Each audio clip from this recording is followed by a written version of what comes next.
to the Daily Grind. Today's January 11th, the year 2021, and today's message is titled The War of Truth. And the verse that we're going to be using today is going to be Exodus chapter number 17, verse number 9, and the Bible reads, And Moses said unto Joshua, Choose us out men, and go out and fight with Amalek. Tomorrow I will stand on top of the hill with the rod of God in my hand.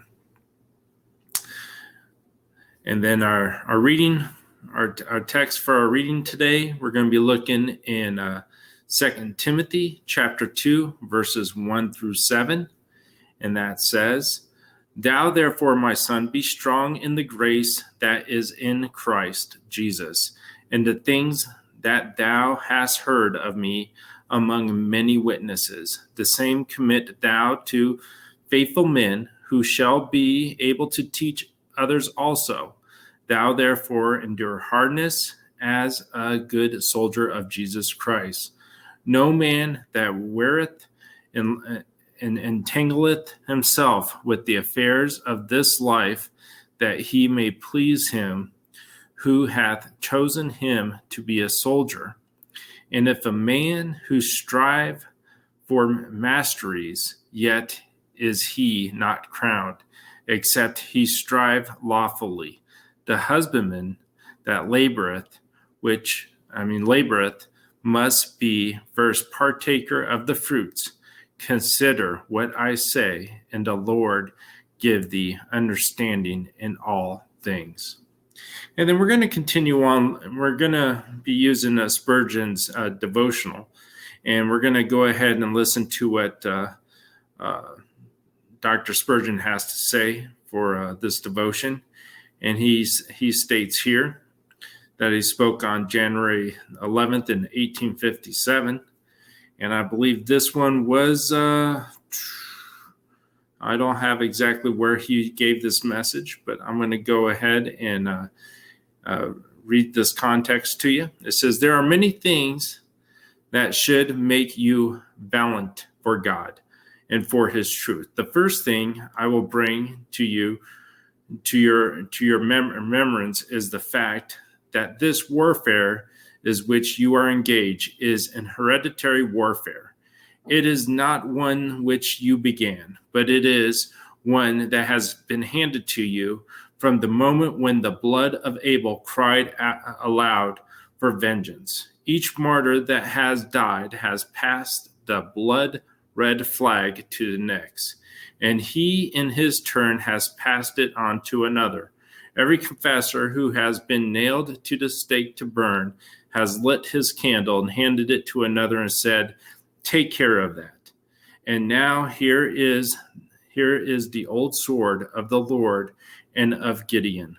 Remember what hands have handled the hilt. Remember that arms have wielded. Remember how often it is pierced to the dividing asunder of the joints and marrow. Will you disgrace it? This is the great banner.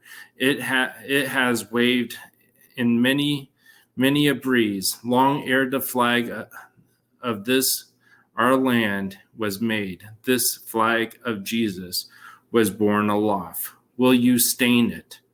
Will you not hand it to your children, still unsold, and say, Go on, go on. We leave you the heritage of war. Go on and conquer. What your fathers did, do you again. Still keep up the war till time shall end. I love my Bible because it is the Bible baptized with blood. I love it all the better because it has the blood of Tyndall on it. I love it because it has on it the blood of John Bradford and Roland Taylor and Hooper. I love it because it is stained with blood. And those are the words of Charles Spurgeon there. And, he brings up a couple things here that I want to mention. The Christian faith does not change with the course of time. And that's absolutely correct. No matter how long you've been a Christian, there is still a period, there is still a daily struggle that still goes on today. And we still have to contend for the truth. And that truth is for Jesus Christ. That truth is still standing for Jesus Christ because Jesus Christ is the truth. And the church today has no right to insult the memory of the martyrs by making friends with unbiblical teachings, which they bravely oppose with their lives. So as a church, we have to stand for the truth, which is for Jesus Christ, and we should not compromise anything that could slander the truth, which is Jesus Christ, or anything that could slander the martyrs that have stood for the truth for us before. And that is something that we have to take heart today. It pains my heart